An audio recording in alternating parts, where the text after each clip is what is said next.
All right, good morning, y'all. This is going to be chapter 4 in the Congress book on the floor. So, this is about just sort of the intro,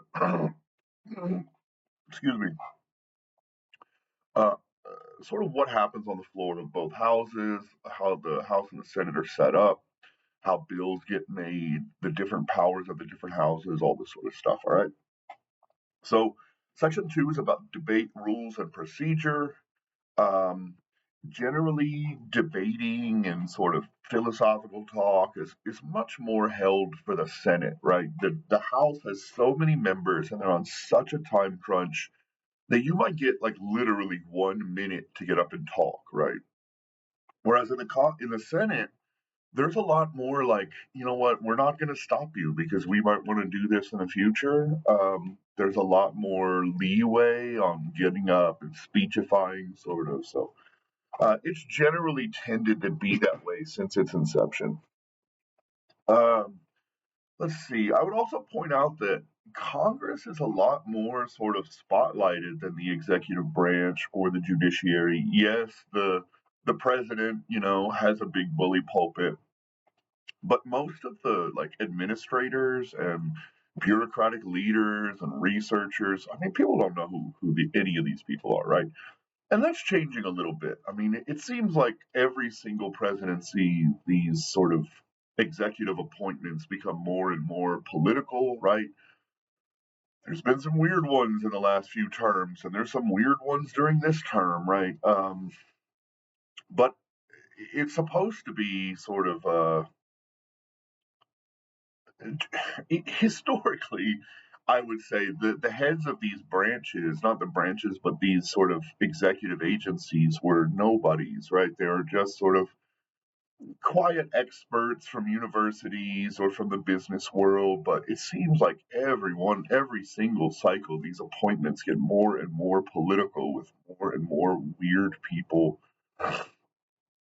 Um, Everything Congress does is recorded and available to the public, so this is another reason why they're so spotlighted. And this stuff is usually documented in sort of multiple congressional publications, but especially in the Congressional Record. Um, and the rules of both chambers are wildly different. There are an insane number of not only written rules, but also sort of tradition and history. So it's kind of interesting. All right, Section 3, majority rule in the House. So, say a bill passes the committee and we're in the House of Representatives, what happens next? So, the House will take that bill that's been proffered from a subcommittee or a committee and take it to the Rules Committee. And this is where they'll set the rules on how the bill will be voted on, debated on, etc. Um, Usually there's what's called a resolution of special rule. This sets a limit on the number of amendments and the kinds of amendments, even that can be tacked onto the bill. Um, when the majority party has a big majority, they tend to allow a lot more amendments. When the margins are very close, like they are right now, with the Republicans holding just a single seat advantage in the House, amendments are tightly controlled, right? Um, Voting can be difficult. I'd really like to point out, and I like to point out this out in most of my classes, is that right, being a congressperson is not an easy thing sometimes, right? You sort of get sucked down this rabbit hole of different strings being pulled by different groups, right? Like you have to think about your family, you have to think about your constituents and your district, you have to think about your fundraisers and your donors, you have to think about your political party and even maybe even the nation. So it's really difficult. Like, does me voting yay on a bill help my party and maybe the country as a whole, but hurt my district or my state, right? That's a tough balancing act to play. Okay. Section 4 is about the Senate and it's more focused on the minority because the minority has far more power in the Senate than it does in the House. Much of the business of the Senate is based on UC agreements, unanimous consent agreements. So there is a lot more unanimity in the Senate than people would give it credit for, though this changes when it comes to the actual vote, right? So usually when it comes to the rules, the amendments, the debates, there's a unanimous consent agreement saying, okay, all 100 of us agree. Let's not have all of these sort of slow down veto points. We'll go ahead and just pass through. Like this is what the debate is going to look like. This is what the amendment limits are going to look like, etc. Uh, the Senate requires a quorum to do any business, right? And so you have to have 51 members in the chamber. This is rarely put into practice, though. There are rarely 51 senators on the floor unless there's some major vote. They're either at home in their home district, they're in the back, they're in subcommittee, they're in committee, they're with their staff, etc. So while there is a 51 person rule for quorum, it's rarely actually enacted unless there's some national emergency or unless the minority party is really pissed off or something. Uh, Generally, in the Senate, bills are almost always debated behind the scenes and in committees, and generally come to the floor under unanimous consent agreements. Um, and a single member of the 100-person body can hold up a bill under the unanimous consent agreements. And until the issue can be resolved, basically the bill is dead. So even if 99 of the 100 want something to go through, one person can hold it up in the Senate, which gives them extreme minority power, right?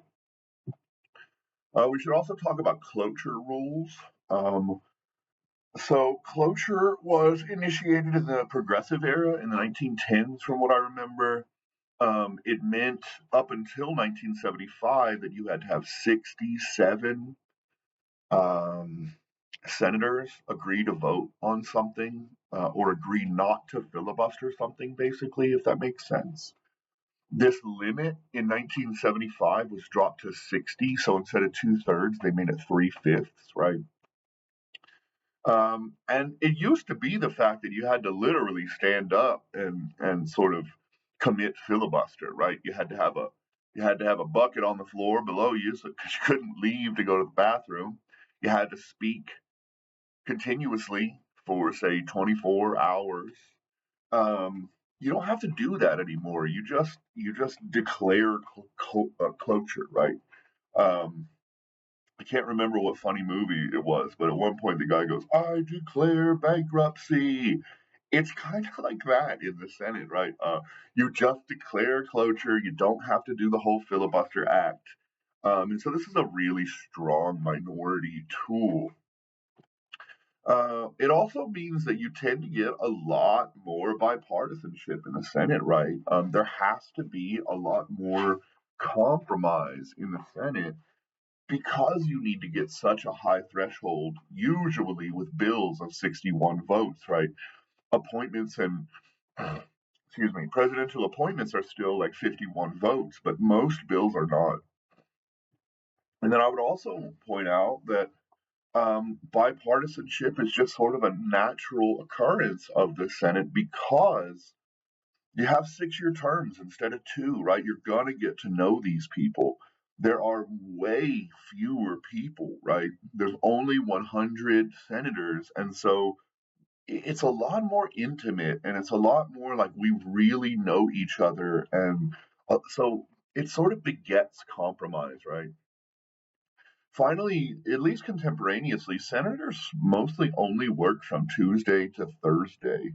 Uh, this limited time frame means you have to have more compromise as well. Okay, the final section is section 5, making laws and making sausage. Uh, making laws is pretty nasty and it's filled with all these backroom deals and log rolling and compromises and unrelated amendments that they tack on and pork barrel politics and all of this gross stuff, right? You're also getting pressure from so many different directions, like we talked about earlier, the president, the other house. If you're a senator, then the house might be pressuring you. your own constituents, your own political party, your own moral obligations, and then your donors, right? So, like, who do you piss off on a contentious issue? It's tough.